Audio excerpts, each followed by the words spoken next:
so excited to have everybody joining us today. And I'll tell you what, today I am so grateful. I'm grateful for each and every one of you. I'm grateful for Jace. Come on, Jace. Jace is the best VA in the whole wide world. And just so you know, Jace, I am grateful for you. And Thank I you. want you to know I appreciate all the hard work that you put in. And I mean that sincerely from the bottom of my heart. Now, today I want to talk about some of my personal stories, but I'm going to give just one story, but it's going to be about gratitude. And, sometimes you have those days where there's nothing to be grateful for. Yeah, Everything that can go wrong goes wrong. Have you ever had one of those days? of course. I think all of us, will have one of those days at some points of our lives where everything kind of just turns out negative if we do something. But I think for me, um, it happens a lot the past few days. But you know, there's that. It runs in threes. It's like, yeah, Yeah, we all have those. And I just, honestly, there are some things that we can do. And we'll talk about that more later. But, finding gratitude during tough times, that is hard. It's challenging. yeah, But we have to practice because it shifts our perception.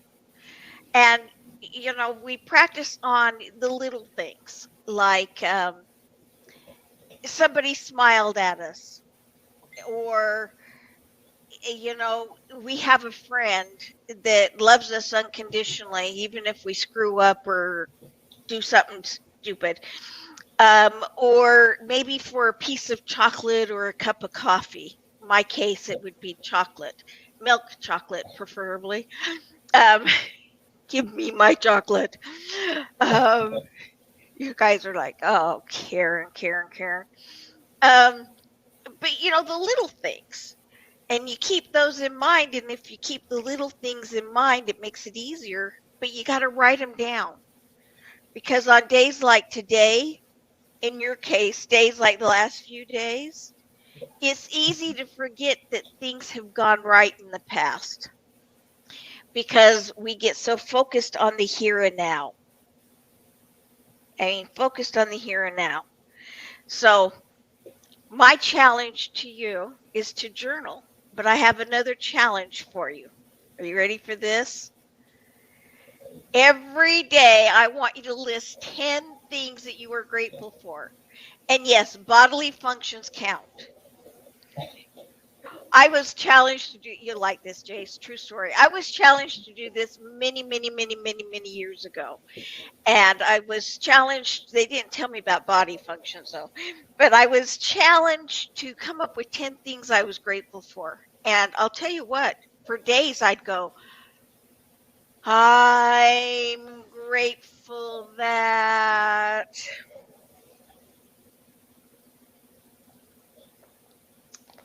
and I couldn't think of anything. And finally, yeah, my husband at the time, but my ex-husband said, "Well, are you grateful you can breathe?" And honestly, Jace, I wasn't so sure I was. I mean, that's how bad things seemed to be for me. I wasn't sure. And so for this first couple of months, I had to do body functions. I'm grateful that I can breathe. I'm yeah, grateful that my heart is beating. I'm grateful that I can hear. I'm grateful that, and I had to go through body functions. But if you find 10 things every day to be grateful for and then write them down and try and have it be a different 10 things every day. I mean, you got hundreds of body functions, if nothing else.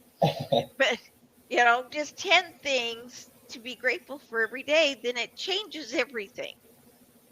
yeah. It changes everything. So, is it all right if I tell everybody a story about a day where I was not grateful? I chose to not be grateful. Would that Of be okay course. with you? Yeah, All right, let's go into that. I'll tell my story then. All right. there are those days when you wake up in the morning and you are miserable. You're ornery. Can I use the word pissy on air? You're ornery. You're not nice. Um, well, you wake up on the wrong side of the bed, and you have a choice at that point. I can look for the positive and look for things to be grateful for, or I can go ahead and wallow in my negativity and in everything is going wrong. Well, this particular day that I'm thinking of, it was everything seemed to be going wrong for me, and it was going to continue to go wrong for me because I was looking for all the bad stuff. This is back when I was on the road speaking, 4 or 5 days a week, 4 weeks a month. And I was doing a presentation in my hometown. And then my flight to the next city didn't leave until like 11 o'clock at night. And my event got over with at 5.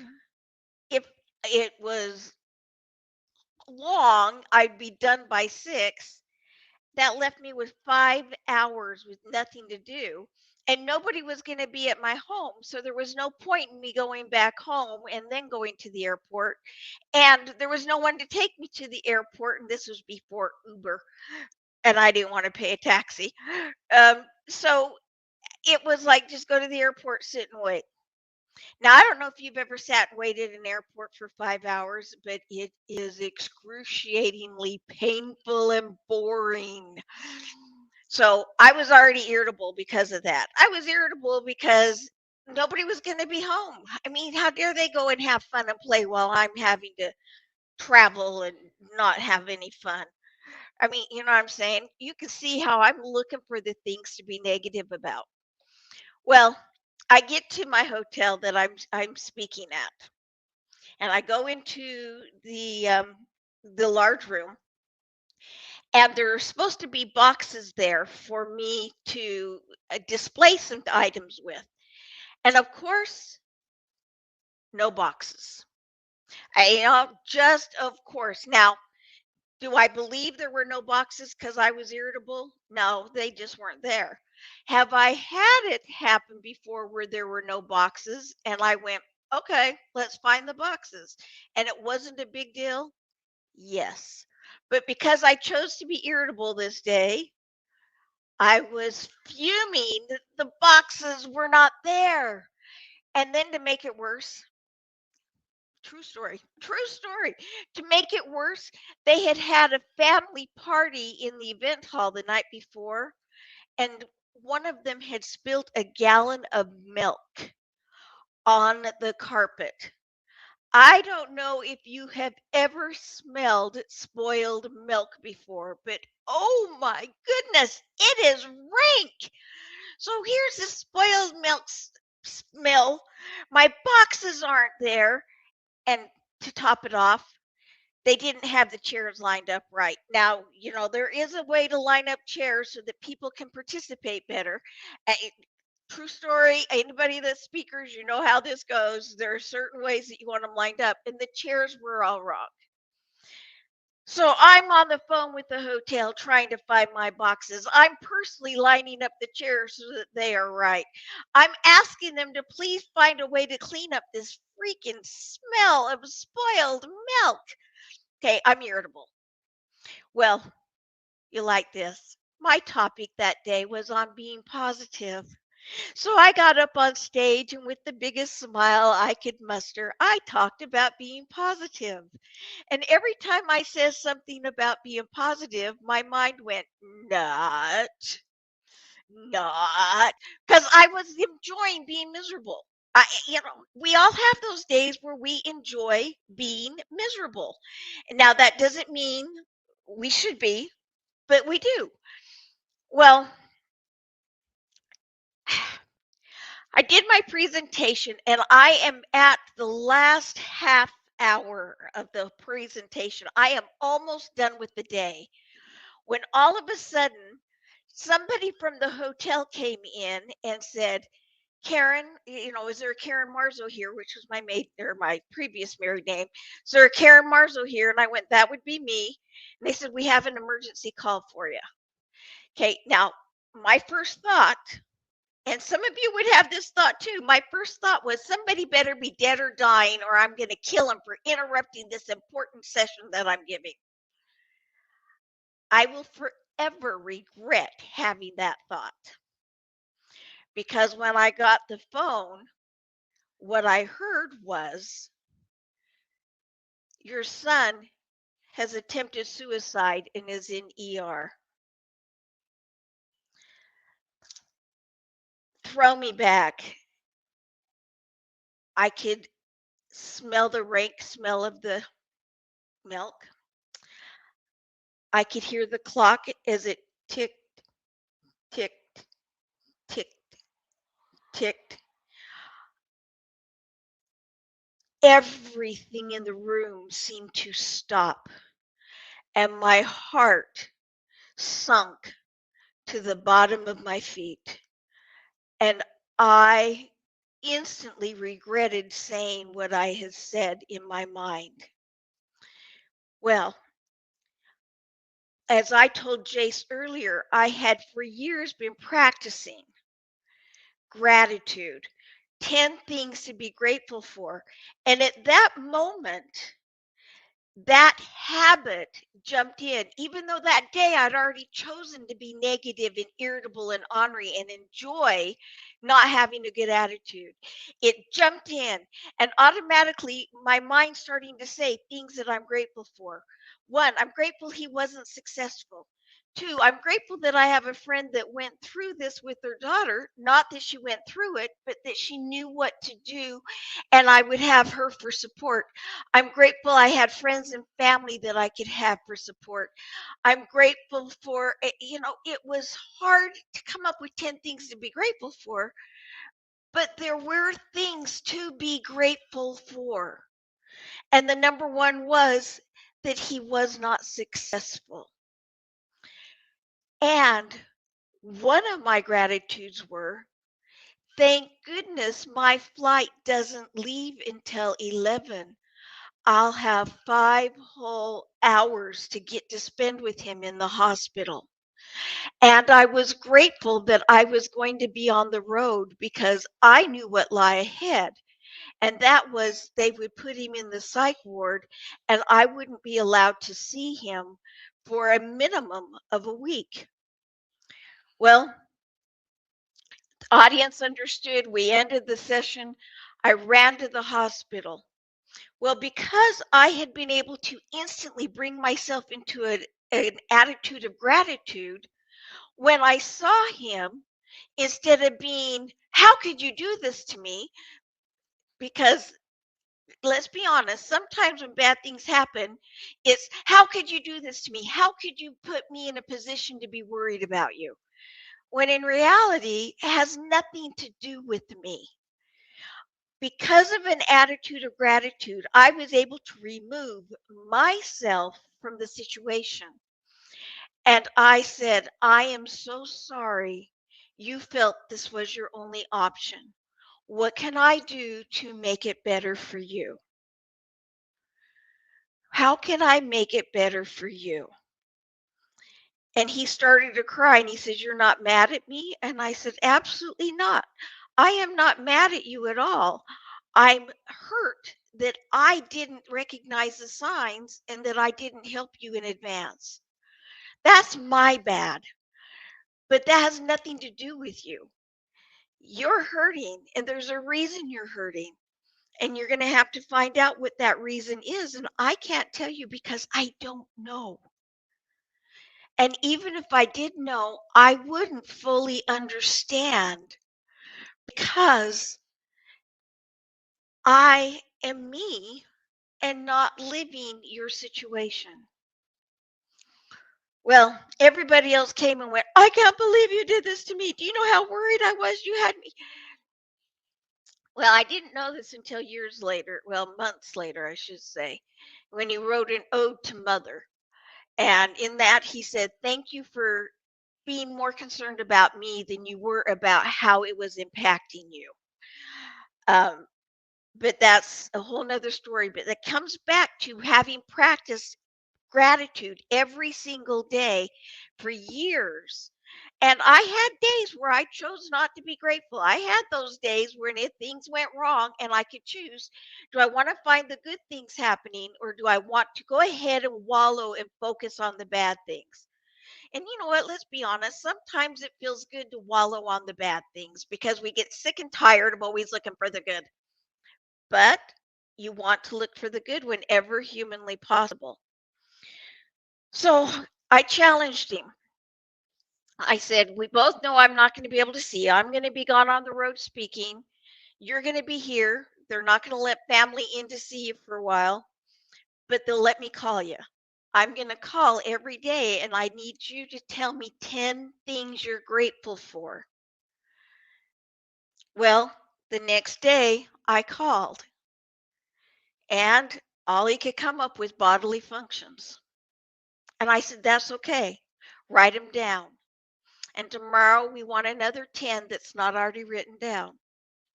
And the next day, he gave me 10 more bodily functions. This went on for several days. And then finally, there was a day where I don't even remember what it was. They brought him something that he loved, a treat for the dessert for his meal. And he wrote down that he was grateful for, and we'll say a brownie. I don't know what it was, but we'll say brownie. I'm grateful for getting a brownie today. Well, you know what? That goes back to what I said earlier with Jace that find the little things that you can be grateful for and write them down. And the next day, he found two or three other things to be grateful for. And then he found more and more. And he started practicing and practicing and practicing. Well, eventually, he was able to come up with 10 things without even thinking about it off the top of his head. Now, I can come up with 10 things off the top of my head when I do seminars and I challenge people come up with 10 things. It's amazing how many of them just go 10. But those that are practiced, it's like, I'm grateful that people smile at me. I'm grateful I got to walk on the beach this morning. I'm grateful that I saw the most majestic bird playing in the water.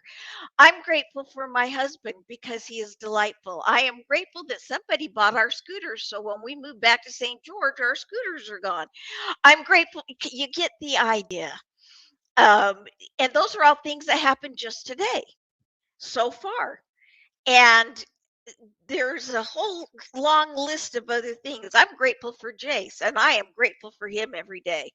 The kid works his tush off to make sure everything I have runs smoothly, and he's on top of things. So those are some of the things that you've got to do to find gratitude. And you also, if there's somebody that does something that you're grateful for, if you practice telling them you're grateful for them, it helps solidify in your mind that there are things to be grateful for. One of the things I used to do when I was in management was we had a gratitude trophy of some kind. And I remember one place we had this great big eyeball, and it was, I saw you doing something good. And the eyeball went to somebody, and you listed out 10 things that you saw them doing good over the week. And then the next week, when they got it, let's say I got it today. So here I have the eyeball. We'll use this mouse. So I've got this eyeball. I saw you doing 10 things good. Well, now I have to find somebody else that's doing 10 things good to give to them, and I have to list out those 10 things. Well, what happened was the attitude in the office improved immensely because everybody was looking for things that people did right so they could write it down. And when you start looking for what people are doing right, all of those annoying habits, like Karen clicking on and off her pen, You know that person. Yeah, I'm that person, or tapping on the desk, tap, tap, tap. You stop looking at those things and you start looking for, I'm grateful that I'm grateful that Jonathan smiles at me every morning when he first sees me. I'm grateful that he takes out the trash. I'm grateful that, whatever it is that you're grateful for. And I gone blank on Jonathan, but just because I'm making up a name. But whatever it is that you're grateful for, but go over that. And these gratitudes will grow. And you'll start to notice that there are more things to be grateful for. Now, there are times in life when, and Jay said it, that several days it seemed like there was nothing to be grateful for. And we have those dark times. And I call them dark times. And you can have a dark time and still choose to be happy. But that is difficult. What I tell you to do is hold on. A dark time is like finding a tunnel. And you know what? Sometimes we're on a mountainside and there's not even a road. And it's so dark that we're like, there's no tunnel. And we have to scratch and crawl our way around the mountain until we find a road. And then we follow that road until we find a tunnel. And there is always a light at the end of a tunnel. A tunnel is something that goes through both ways. It is a single line, maybe crooked, but there's a single line that goes through to the other end. And I've heard people, and I've said it myself, yeah, there's a light. It's a train coming at me. Well, if it's a train coming at you, stand aside, let the train pass, and then go into the tunnel, and you will find the other side. Now, again, to be honest, as you're going through the tunnel, you might find a hole. And if it's a real shallow one, you know it's a crevice and you keep going without any problems. But sometimes those holes are caves, and we get inside of that cave and we don't instantly feel that it is a cave and that we're trapped. We've got to be alert and say, is this truth? Is this a tunnel? Or am I trapped in a cave? And it may take a minute feeling the wall before you figure out that, yep, this is a cave. So when you find those temporary things to be grateful for that really are not things to be grateful for, then remove yourself from that situation and get back on the track. And the tunnel will come to an end on the other side of the mountain, of the rock, of the whatever it is. But there is always two ends to a tunnel. So when they say there's always a light at the end of the tunnel, it's true. And I heard you say, yeah, but it's dark outside, so there's no light. Yes, the sun is always shining, and I'll tell you that story about my sister Heather another time. But the sun is always shining somewhere. And if you hold on, the sun will start to shine there. But there are two ends, go by the moonlight, go by the sunlight. So that's important. Another thing that I want you to keep in mind is that there are three things to help cultivate gratitude. And the first one is mindfulness. Mindfulness. Pay attention to the here and now. Be mindful of the things going on around you. This may be where you do your meditation. This may be where you recognize the positive aspects of your life, some of the ones from before. You got to be aware of the small, everyday blessings. These help shift you to finding what is positive today.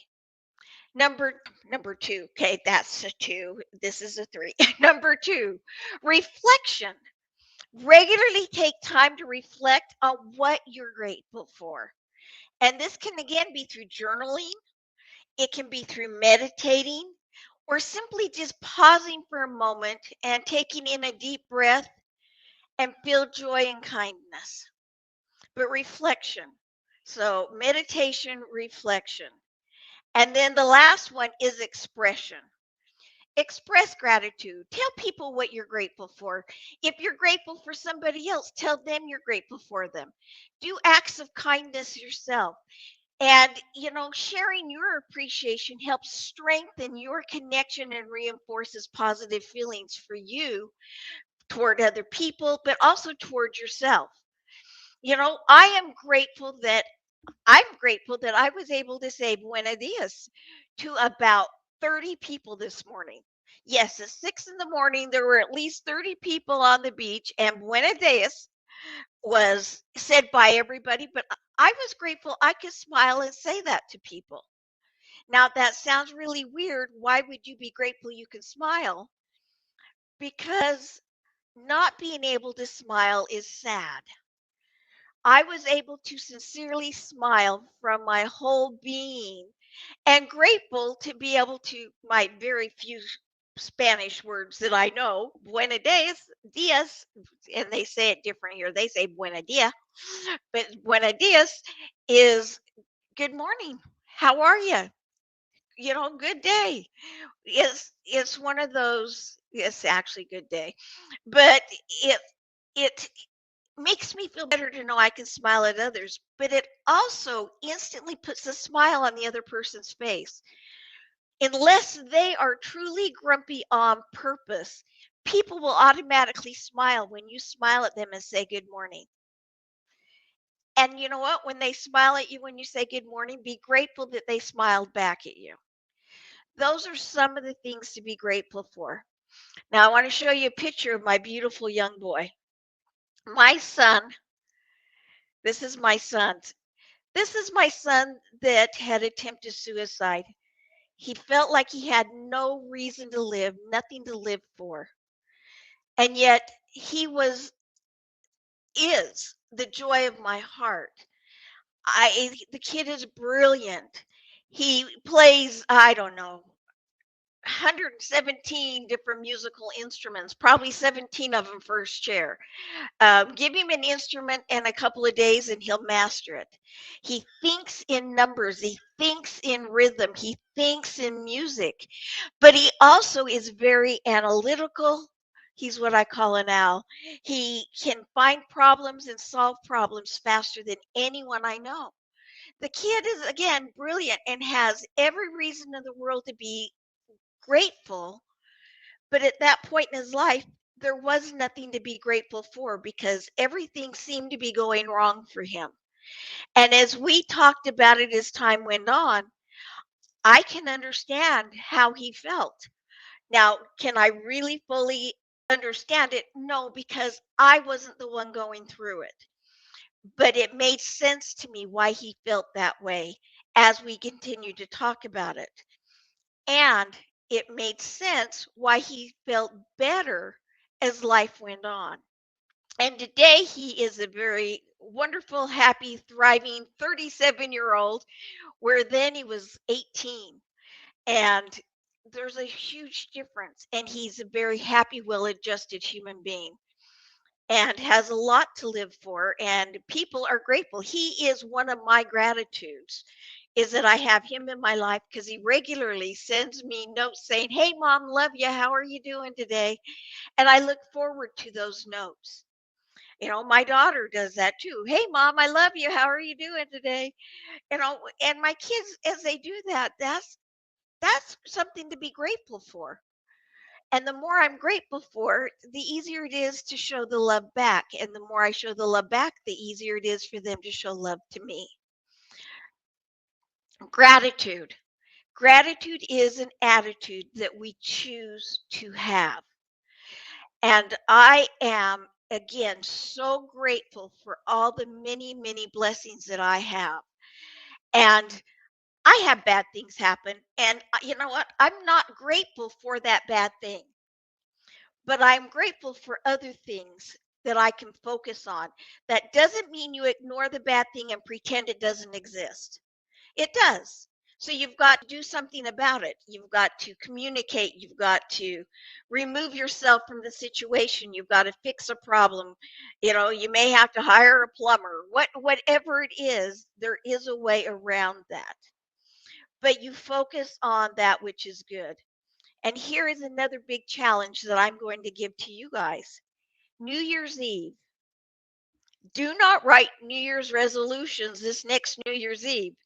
And I say that because New Year's resolutions are really good for about a month, and then we have so many of them, we get overwhelmed, we stop doing them. And that's a whole nother topic in its own. But New Year's Eve, here is something my sister Heather taught me. And again, we'll talk about Heather another day. But uh, filled with wisdom. She is the most brilliant woman I've ever met. But New Year's Eve, we would write down all the things that had gone wrong the year before. You know, I was ornery about this. So and so said that. This happened to me. You know, the plumbing broke, but whatever went wrong. We wrote it down, we folded it up, and we put it in an envelope.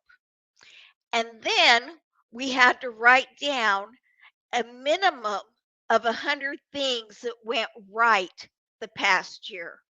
And it might be I was able to smile sometimes. And it might be some bodily functions. But you'll find that as you do this year after year, it's hard to stop at 100 because there's so many things to be grateful for over the course of a year. Well, what we do is at midnight, everybody's out banging their pots and pans in the United States. I don't know what you do everywhere else, but in the United States, they bang their pots and pans. Here we blow up fireworks and have the big old, that's awesome. You have to experience that here in Ecuador. Um, they, yeah, whole nother story. But yeah, remind me to tell you that someday. But what we would do is at midnight, we would take our envelope of regrets and we would take them out and we would light them on fire and they would burn up. So we were sending those into the elements to dissipate. The elements clean it, cleanse it, and bring it back into positive into the world. And then we'd go in and we would sit down and we would read at least 10 of our gratitudes to the people in the room. 10 of the things that we were grateful for. And that helped set the new year off right because we were talking about what we were grateful for the previous year, knowing that we were going to have things to write about to be grateful for the upcoming year. And it helped all of us look for things to be grateful year after year after year. So this is something that you may want to do. But again, the big one, and this is one every single day, get a journal and every single day list 10 things that you are grateful for, even if it has to be bodily functions. So now I'm going to make Jace come on and give me 3 things he's grateful for. And he's like, don't put me on the spot like this. Jace, list 3 things. I won't make you do all 10, but 3 things you're grateful for, and bodily functions do work. Oh, you're muted. There we go. Can you still hear me? Yeah, Can you hear I me can now? hear you. I can hear you. Yeah. Actually, while you were talking and you were, I was already listing down 10 things that I'm grateful for because I Oh, said, are you willing to share?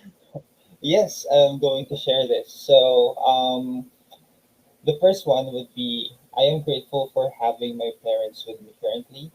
Um, a little bit of explanation. I will be living with my grandparents soon, but I'm grateful I was able to live with them again. So there's that. I'm grateful for being able to wake up and plan what to do throughout the day because that's just something that I don't do often for some reasons. Yeah. I am grateful that I was able to buy groceries.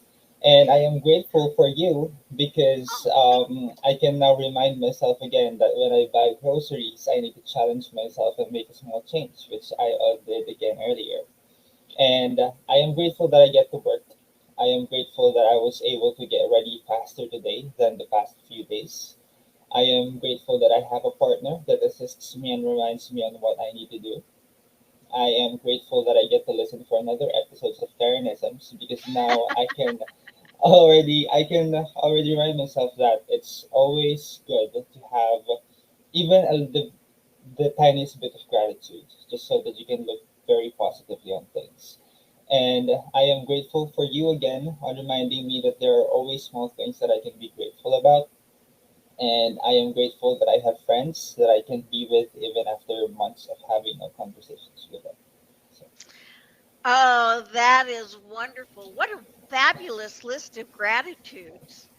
Well, and again, I'm not blowing smoke. I am so grateful for you, and I feel like thank I've got a partner, a best friend, a coworker that I can totally trust and rely on, and I do. And totally trust and rely on. I You remind me, I forget. Please subscribe and like the channel. Please subscribe to it. And if you haven't done it already, do it.